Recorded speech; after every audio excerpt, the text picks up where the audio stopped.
From Miss Grand International to Miss Universe 2025. Sa tingin mo ba, handa na si Miss Grand Myanmar second runner-up 2024 na sumabak na sa Miss Universe 2025? Kasi nga, napaka-fresh pa lang niya, tsaka ilang years din siyang nagpe-practice para sa kanyang pasarela, communication, personality development, and syempre, na-expose na siya sa pageantry world. By that time, siguradong na-immune na siya sa ganitong klaseng drama sa pageantry and sasabak na naman siya sa panibagong drama sa Miss Universe 2025. Kaya the magic question is, will you give Myanmar another chance o kaya will you give her a time to heal bago sumali talaga sa isang mas malaking pageant such as Miss Universe 2025 or baka sa succeeding years to come kasi nga 18 years old pa lang siya. Tsaka napatunayan naman ni Miss Grand Myanmar na kayang-kaya talaga niya mag-place. Kasi kung titignan nyo, mataas ng placement yung second runner-up sa isang international beauty pageant competition. So, how much more pa kaya kapag sasabak na siya sa Miss Universe? Will it be the same na magsa-second runner-up din siya sa Miss Universe?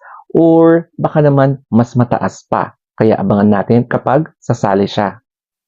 Miss Universe Fever is now officially on. So makikita nyo dito sa schedule na yung pre-pageant nila will be on November 14 while yung finals night ay sa November 16 na nagaganapin sa Mexico City, Mexico.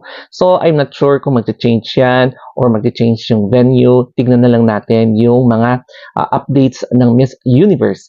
So, marami na sigurado ang nag-aabang kung sino yung mga pre-arrival hot picks na in which nakikita nyo na yan sa mga iba't ibang pageant pages. Kaya excited ka na rin ba sa Miss Universe? Kaya nga umiingay na ngayon ang Miss Universe organization and dahil din sa kanilang dalawa in which pinag-usapan nila kasi kung sino yung mga personal bets nila. And yun pala, ito yung isa nilang bagong campaign to promote yung mga pag-vote kinemerut. So, nag-post din ako dahil sa reaction nila sa kandidata ng Pilipinas.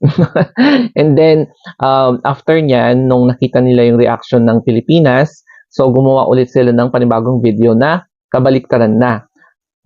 Ganun na sila sa Pilipinas. So, magta-transition na tayo from MJI to Miss Universe. And we don't know kung sasali nga ba si Myanmar next year. Pag-usapan muna natin yung negative side of the story. So makikita nyo dito na isang example ng kanyang pag-breakdown ng kanyang mental health. So this video shows na mukhang there's something going on with her mind na napapalingod lang siya sa mga fans kahit na tinatawag yung pangalan niya, hindi siya namamansin. So tinagurian siyang snub after the competition.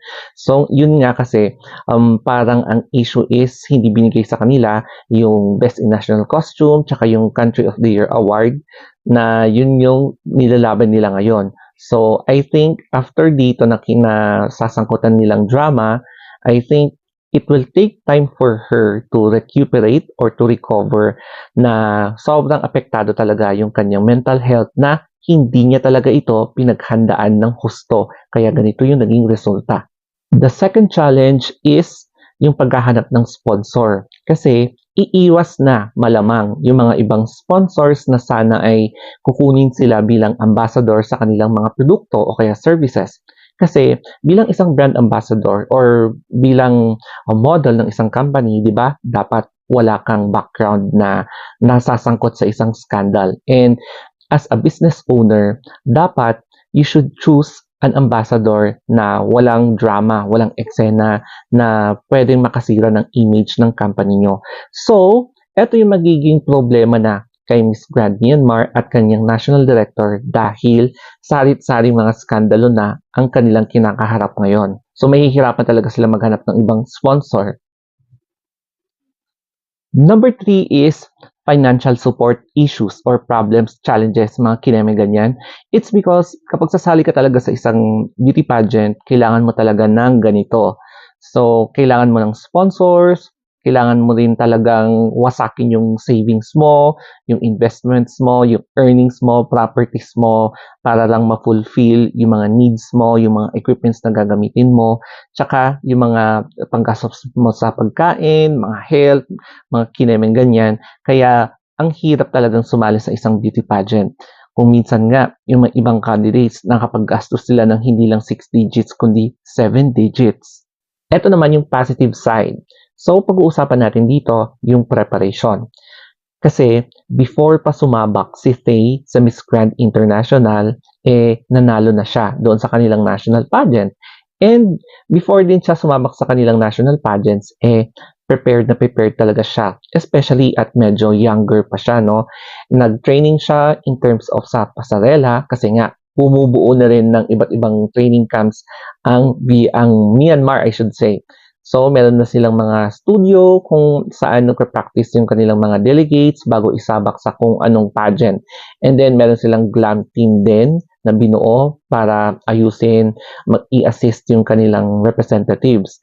Tapos, meron din naman na silang designers, sariling designers na pinag-aaralan yung mga ginagawa natin sa Pilipinas, sa Thailand, sa Vietnam, na ini-study nila yung body structure, the personality, yung body type ng mga bibihisan nila. And syempre naman, inuhulman na rin nila yung psychological impact, psychological wellness, physical wellness, pero syempre, hindi nila masyadong pinaghandaan yung potential impact sa isang candidate matapos yung pageant. So, yun pa yung kanilang i-improve para sa mga next na batch of queens nila is hindi nila matamasa ulit kung ano yung tinatamasa or nangyayari ngayon sa Miss Grand Myanmar and yung national director nito. Alam natin na hindi pa nagtatapos ang MGI drama. Kaya abangan ulit natin yung mga bagong updates nila ngayong araw. Kasi I'm sure meron at meron yan. While nagtatransition na tayo from MGI to Miss Universe. Kasi ibang ingay na ngayon ang namumuo sa Miss Universe. So, follow niyo lang ako sa Instagram account ko, The Story of Anthony. And then sa YT, sa FB, sa TikTok, sa Twitter. Okay? So, that's it guys. Thank you and have a nice day.